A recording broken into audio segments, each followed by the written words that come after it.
ترى أغلب اللي كانوا عارفين إني بسمي سليمان لأني أنا أصلا متكلمة. ترى أنا كنت متكلمة يمكن 2 3 مرات 4 مرات، عشان كذا الناس كانوا عارفين، لأني كنت أقول إنه إن شاء الله إذا ربي في يوم من الأيام رزقني بولد أكيد بيكون على اسم أبو زوجي. 100% كان متوقع الاسم يعني ما كان مفاجأة، أدري.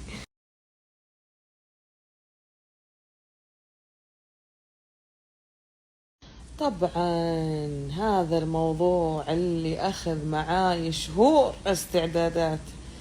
أكيد إنكم فاهمين إنه سعد مستعد أكثر من سكرة، يمكن 200%. سكرة على كيفها. آخر شهر مرة متضايقة إنه ليش هو ولد، و يعني سكرة مرة اللي أنا شايلة همها يعني أكثر من سعد. مرة كيوت سليمان. بنت مو بولد؟ بنت. لا سليمان ولد. لا شوف، لا ولد، لا هذا حق الأطفال، هو ولد مو بنت. ماما. ها. لا نظري. لا نظري. اسمعيني، انت مع لينا بنت وانا مع سليمان رجال. ماما. ها. يا الولد والبنت. انت ايش تبينه؟ تخيلوا لنا شهر على نفسه. انت تبين سليمان ولد ولا تبينه بنت؟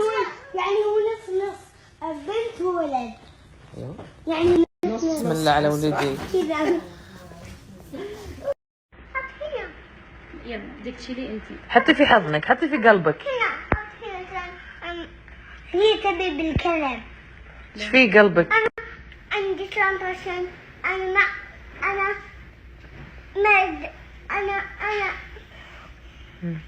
رجولي يعور. الله، قلت لا تحطينها في رجولي لان رجولها تعورها. خلاص ماشي. اوكي. نعطي له ساعة. لا نحطه جنب. كيما شعره طويل قصير بعدين يعني سليمان كيوت، اخوكم الكيوت. عيوني هنا شيء في عينه. إيه؟ عادي لانه توه جاي، بعد شوي يروح. وش يروح؟ هذا شيء كذا في العين ننظفه ويروح. ولينا كان عندها. اي حتى لينا كان عندها في عينها. عشان إذا الحاملين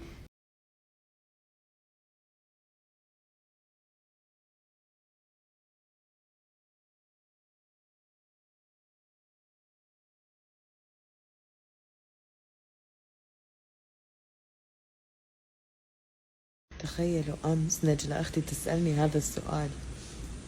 أتوقع عندي فيديو تقول لي يعني زي اللي جاتها لحظة إدراك، تقول سارة إن شاء الله أنت اخترتي المستشفى عشان على اسم سليمان. يا ربي. طبعا سليمان فقيه معروف بس تو يفتح بالرياض. أنا ما أدري ليه هالولادة قلت كذا، أبي كذا يعني، أبي حاجة جديدة، أبي مكان جديد، أبي شيء يفتح النفس، أبي أحس كأني بأوتيل مو مستشفى.